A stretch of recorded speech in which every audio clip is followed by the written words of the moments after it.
Right, here going to talk a little bit about bass sounds that I use. I'm going to use Sylenth as an example. I might use Sylenth for trance and some slower EDM sort of music, or I'd use Omnisphere if I wanted something really deep and chunky, because you've got a lot more choice in there. But Sylenth's a lot quicker to get a project running. Basically, you get two parts to it, with two oscillators in each. You get part A and part B. And what I do for part of the sound is I'd have just a square wave,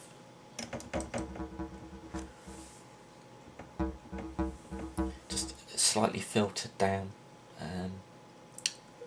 no resonance, a bit of drive on it, so it's sort of quite a nice rounded square shape, and that would be panned in the centre, and that would be sort of the warmth and the punch of the bass. The second part, what I like is stereo saws that sort of surround the sound a bit, slightly filtered.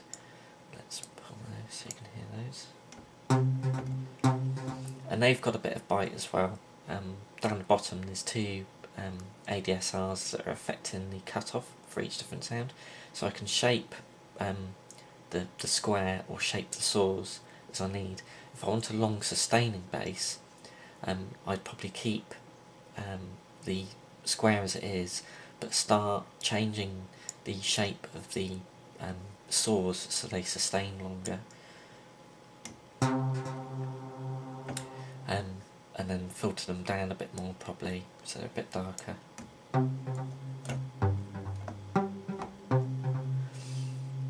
Let's take that bite off completely.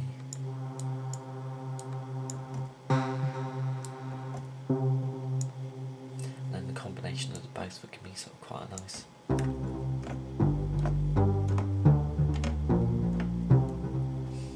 So that would be for like long sustaining sounds, and let's say when you need a shorter, faster bass, I'd use sort of like this teardrop shape on the ADSRs to give it sort of a nice little bite. There's a little bit delay on here. I usually stick with an eighth and a dotted eighth to give it sort of like a racy feel, which is quite nice, makes it bounce along quite nice. There's no other processing going on within Sylenth there, that's just as it is, and then I come out into the SSL stereo channel, but you can do this with just inbuilt EQs with your DAW and things like that, but I've got a compressor, I'm just using the compressor on there, and then I'm using waves again, which I'll show you the equivalents, but basically waves just to lift it slightly in the mix. The equivalents in Ableton would just be let's have audio effects. So let's just put a compressor in a chain and a nice EQ. Right. With this EQ in Ableton, you can do it quite easily. There are third-party EQs as well, but what you can do is you can split the channels, so you can do what they call mid-side and stereo. The idea is basically you strip out the bass from the stereo channel and you just have your bass in the central channel.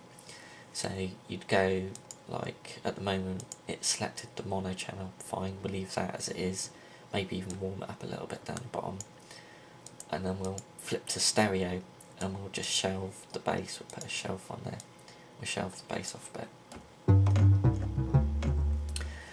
If you think about it, in a PA in a club, you'll very rarely get stereo, so it's quite handy to try and keep your bass central, so anybody positioned in the club or an event and things like that gets the same sort of signal, the same power of bass out of both speakers, otherwise it'd be a bit imbalanced.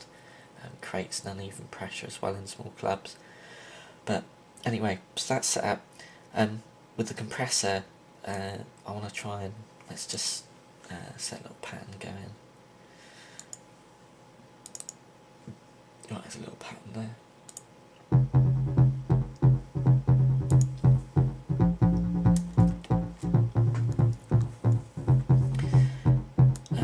Right, so we'll whack the bass against there a bit.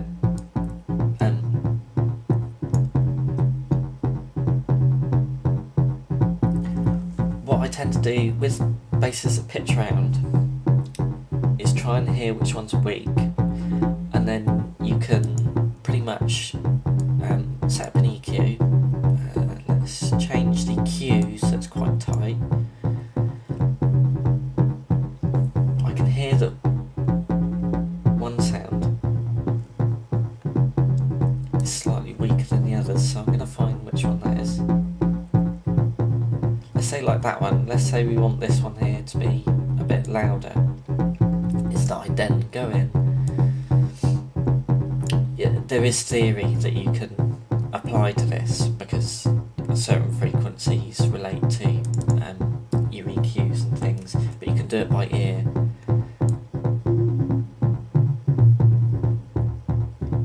And then you just find sort of the frequency you want to boost, and we'll just boost that there a bit like that, and then that'll even out the rest. Or if something's too loud, you'd go and cut it and find it in the same way. That's sort of the basic effects. The SSL stuff I use different effects because some of the compressors are really nice. They've got bus compressors which you can smack signals against, and it has a lot of character and sound. But for knocking stuff up quickly, you can just use whatever's around, inbuilt, or some external VSTs.